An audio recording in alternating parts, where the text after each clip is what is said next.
Los libros de Primera y Segunda de Reyes. Aunque nuestras Biblias son dos libros separados, originalmente fueron escritos como un libro que cuenta una historia unificada que continúa del libro de Samuel que le antecede. Así que David ha unificado las tribus de Israel en un solo reino, y Dios prometió que de su linaje vendría un rey mesiánico que establecería el reino de Dios sobre las naciones y cumpliría las promesas hechas a Abraham. Entonces, el libro de Reyes cuenta la historia de la larga línea de reyes que vinieron después de David, y ninguno de ellos estuvo a la altura de la promesa. De hecho, ellos llevan a la nación de Israel a la ruina. El libro está diseñado para tener 5 movimientos principales. La historia comienza y termina enfocada en Jerusalén. Primero con el gobierno de Salomón y la construcción del templo, y luego, en esta última sección, termina con la destrucción de Jerusalén y el exilio de Israel a Babilonia. Y las 3 secciones centrales están compuestas por la historia que nos lleva a esa tragedia. Y explican cómo Israel se dividió en 2 reinos rivales, cómo Dios trató de prevenir la corrupción de Israel enviando a los profetas, y cómo el exilio se convirtió en la inevitable consecuencia del pecado de Israel. El libro inicia con 2 capítulos acerca del traspaso del reino del anciano David a su hijo Salomón. Y las últimas palabras de David a Salomón son muy similares a aquellas de Moisés y Josué y Samuel al pueblo. Es un llamado a permanecer fieles a los mandamientos del pacto y a permanecer leales solo al Dios de Israel. Pero las palabras de David parecen un poco huecas, porque luego David y Salomón se ponen a conspirar de cómo van a consolidar este nuevo reino a través de una serie de asesinatos políticos. No es un buen inicio. El momento más brillante de Salomón es cuando le pide a Dios sabiduría para guiar a Israel, e incluso completa el sueño de David de hacer un templo para el Dios de Israel. Aquí la historia se detiene y describe con detalle el diseño de este templo. Justo como en el diseño del tabernáculo en la Torá, tenemos mucho oro y joyas, e imágenes de ángeles y árboles frutales. Todo este simbolismo hace eco del jardín del Edén. Es el lugar en donde el cielo y la tierra se encuentran, donde mora la presencia de Dios con su pueblo. Pero en cuanto Salomón termina el templo, toma una horrible decisión y el reino se desmorona. Él empieza a casarse con las hijas de otros reyes, cientos de ellas, para hacer alianzas políticas. Y luego, él adopta a los dioses de esas mujeres e introduce su adoración en Israel. Luego, Salomón acumula enormes cantidades de riquezas y organiza un ejército gigante. Incluso instituye el trabajo de esclavos para todos sus proyectos de construcción. Si miras en la Torá y revisas las reglas para los reyes de Israel en Deuteronomio 17, verás que Salomón está rompiendo cada una de ellas. Así que para el tiempo de su muerte, Salomón se parece más a Faraón, el rey de Egipto, que a su propio padre. La siguiente sección inicia con el hijo de Salomón, Roboam, actuando justo como su padre. Es una historia muy triste de ambición y hambre de poder. Él trata de subir los impuestos para el trabajo de los esclavos, y bajo el liderazgo de Jeroboam, las tribus del norte rechazan esto, se rebelan y se separan para formar su propio reino rival. Y ahora en la historia tienes al reino del sur, Judá, centrado en Jerusalén con reyes del linaje de David. Y ahora también este nuevo reino del norte llamado Israel, cuya capital eventualmente será Samaria. Además, Jeroboam construye 2 templos para competir con el templo de Salomón en el sur. Pone en cada uno un becerro de oro para representar al Dios de Israel. La conexión con Éxodo 32 y el becerro de oro es bastante explícita. A partir de este punto, la historia va de un lado para otro, de norte a sur, trazando el destino de ambos reinos. Cada reino tuvo alrededor de 20 reyes consecutivos, y conforme se nos presenta cada rey, el autor evalúa su reinado según algunos criterios. ¿Adoraban solo al Dios de Israel o promovían la adoración a otros dioses?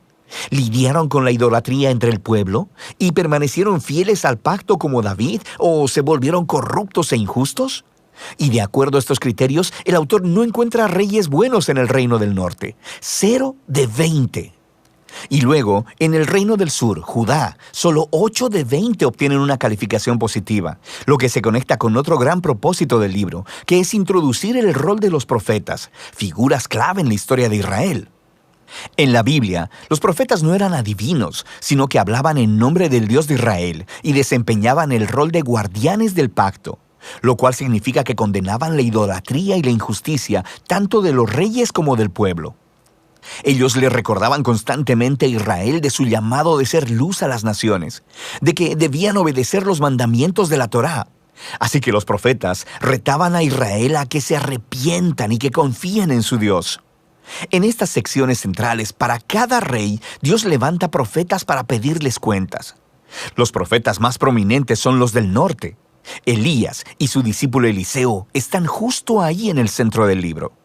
Elías era un profeta rústico, viviendo en el desierto, y su archienemigo era el rey del norte, Acab, y su esposa cananea Jezabel. Juntos habían instituido en Israel la adoración al dios cananeo, Baal. Así que en una famosa historia, Elías retó a 450 profetas de Baal a una contienda para ver cuál dios era el real. Así que ambos construyeron altares y oraron a sus dioses, pero solo el Dios de Israel respondió con fuego. Después de esto, Acab utiliza su poder real para asesinar a un agricultor israelita y robar el viñedo de su familia. Y Elías confronta una vez más la injusticia de Acab y anuncia la decadencia de su descendencia. Elías eventualmente pasa el manto de su liderazgo profético a un joven discípulo llamado Eliseo, quien pide 2 veces la autoridad de Elías. Y lo que es fascinante es que el autor, que ha contado 7 obras milagrosas de Elías, luego ofrece historias de 14 actos de poder de Eliseo. Ambos profetas fueron claramente hombres extraordinarios y jugaron el mismo rol: confrontar a los reyes de Israel por la idolatría y la injusticia. Y en último término, no tuvieron éxito en hacer que Israel se aparte de la apostasía. En la siguiente sección, el reino del norte es sacudido por una revolución sangrienta iniciada por un hombre llamado Jehú, quien destruye a la familia de Acab. Aunque Jehú fue inicialmente comisionado por Dios, su violencia se sale de control y crea una espiral de asesinatos políticos y rebeliones de los que Israel jamás se recuperó. Después de Jehú, tenemos golpe tras golpe, y cada rey sigue a otros dioses y permite injusticias horribles. Todo nos lleva a Segunda de Reyes, capítulo 17. El grande y malvado imperio de Asiria desciende y acaba con todo el reino del norte, y la ciudad capital, Samaria, es conquistada, y los israelitas son exiliados y esparcidos a través del mundo antiguo. Ahora, el capítulo 17 es clave. El autor detiene la historia y ofrece una reflexión profética de lo que acaba de suceder. Él culpa la caída del reino del norte a la idolatría y a la infidelidad al pacto de Israel y sus reyes. Y por tanto, Dios les ha hecho enfrentar las consecuencias de sus decisiones. El último movimiento del libro nos cuenta la historia del solitario reino del sur. Aquí conocemos a varios reyes muy heroicos, como Ezequías, quien confía en Dios cuando los ejércitos de Asiria tocan la puerta de Jerusalén. O Josías, quien descubre un rollo perdido de la Torá en el templo. Empieza a leerlo y es confrontado, e instituye reformas religiosas para quitar la idolatría y las influencias cananeas de la tierra. Pero Judá ya está demasiado arruinado. El rey que gobierna entre estos dos, Manasés, es por mucho el peor. Él no solo introduce la adoración de estatuas de ídolos en el templo de Jerusalén, también establece el sacrificio de niños. Así que Dios envía profetas para decirles que el tiempo se ha terminado. Israel ha alcanzado el punto sin retorno. Los últimos capítulos cuentan la historia del imperio babilónico, que viene a invadir Jerusalén, destruir el templo y llevar al pueblo y al linaje de David al exilio. Y así termina la historia, dejando que nos preguntemos, ¿ha terminado Dios con Israel? ¿Ha terminado con el linaje de David?